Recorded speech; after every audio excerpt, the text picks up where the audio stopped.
मेरे ससुर ने आज मुझे घुड़ी बनाकर नींद में गोदा में चिकती चिल्लाती रही, पर वह नहीं रुके। हेलो दोस्तों, मेरा नाम राधिका है। मेरे पति सेना में थे। घर में मेरे ससुर जी और मेरी सास रहती थी। मेरी सास को कुछ दिखाई नहीं देता था, इसलिए वह एक ही कमरे में रहती थी। एक दिन शाम के समय ससुर जी के पैरों में बहुत ज्यादा दर्द होने लगा। मैंने कहा, ससुर जी आइए, मैं मालिश कर देती हूँ। नहीं बहू, मैं बिल्कुल ठीक हूँ। ससुर जी बोले, चलो ना ससुर जी, मैं आपके पैरों की मालिश कर देती हूँ। ठीक है बहू, मुझे अपने कमरे में ले चलो, वहाँ कर देना मालिश, ससुर जी ने कहा। मैंने ससुर जी को हाथ पकड़कर सहारा देते हुए उनके कमरे में ले गई। मैंने उनके पैरों की मालिश की। बहू जरा ऊपर करो, मालिश ऊपर ज्यादा दर्द हो रहा है। ससुर जी बोले, हाँ ससुर जी, घुटनों के थोड़ा ऊपर। हाँ बहू, मैं सब कर दूंगी, आप टेंशन मत लो, मैंने कहा। मालिश करने के बाद मैं अपने कमरे में जाने लगी सोने के लिए। तभी ससुर जी बोले, बहू तुम यहीं सो जाओ, मेरी देखभाल कौन करेगा? ठीक है ससुर जी, आज मैं यहीं सो जाती हूँ, मैंने कहा। ससुर जी को मैं अच्छा समझकर सो गई, लेकिन जब सुबह उठी तो मेरे बाल उलझे हुए थे। मेरे गाल पर ऐसा लग रहा था जैसे किसी ने रसमलाई समझकर इसका स्वाद लिया हो। मैंने ससुर जी को देखा, वे गहरी नींद में सोए थे। मैं उनके पास गई और बोली, ससुर जी मेरी तरफ देखो,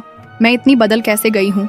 यहाँ कोई आया था क्या? नहीं बहू, यहाँ तो कोई नहीं आया, दरवाजा तो अंदर से बंद था। बहू, ये तुम्हारा भ्रम है। ससुर जी बोले, लेकिन ससुर जी मेरे निचले हिस्से में बहुत दर्द हो रहा है, जैसे बहुत बड़ा था। बात मेरी नहीं है, मेरे निचले खजाने के मजे किसी ने लिए ऐसा लग रहा है। मैंने कहा, लेकिन बहू, यहाँ तो मेरे सिवा कोई नहीं था, मैं भला अपनी बहू के साथ ऐसा कैसे कर सकता हूँ? ससुर जी ने कहा, मुझे ससुर जी अच्छे लगे, लेकिन मैंने बिना बताए एक कैमरा लगा कर रखा था। सोने से पहले मुझसे चला भी नहीं जा रहा था, लेकिन मैं किसी तरह अपने कमरे में गई और कैमरा चेक करने लगी। कैमरा चेक करने के बाद मैं चौंक गई। रात के करीब 1 बजे ससुर जी मेरे पास आए और मेरे खजाने को खोलकर मजा ले रहे थे। यह सब देखकर मुझसे रहा नहीं गया। मैं ससुर जी के पास गई, उस समय वे सोए थे।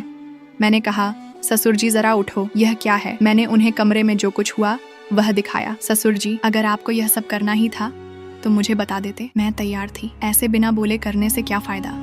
वह बोले, मुझे लगा कि तुम यह सब करने के लिए तैयार नहीं होगी। तुम्हें तो पता है कि तेरी सास देख नहीं सकती, उनके साथ ऐसा करना ठीक नहीं है। मैं जानती हूँ ससुर जी आपका क्या हाल है। चलो कोई बात नहीं, लेकिन आज रात हम खुलकर मौज करेंगे, मैंने कहा। जब शाम हुई तो ससुर जी मेरे कमरे में बिना बुलाए आ गए और मेरे पास आकर बोले, बहू चलो फिर शुरू करें ससुर जी, अभी तक दर्द हो रहा है, एक बार खोलकर तो दिखाओ। मैंने कहा, ठीक है बहू, आओ मेरे पास। ससुर जी बोले। देखकर मैं हैरान हो गई। ससुर जी तो लंबे रेस के घोड़े निकले। ससुर जी, अब देख क्या रहे हो? खजाना तुम्हारे सामने है, आओ, मैंने कहा। इतना सुकून तो मुझे मेरे पति से भी नहीं मिला, आज तो मजा आ गया, मैंने कहा। बहू, मुझे भी बहुत दिनों से नहीं मिल रहा था, आज तो मैं इस खजाने को लेकर ही रहूंगा, ससुर जी बोले। ससुर जी ने 3 घंटे तक खजाना खोजा, उसके बाद वे थक गए। दूसरी बार में ससुर जी ने मेरा काम लगा दिया। यहाँ ससुर और बहू की एक काल्पनिक कहानी थी। इसका उद्देश्य किसी को उत्तेजित करना बिल्कुल नहीं है। अगर आपको हमारी कहानी पसंद आई हो तो वीडियो को लाइक करें और हमारे चैनल को सब्सक्राइब करें। पूरी वीडियो देखने के लिए हमारे YouTube चैनल का लिंक कमेंट में है, कृपया उसे भी लाइक और सब्सक्राइब करें। मिलते हैं फिर ऐसी ही कहानी के साथ। धन्यवाद।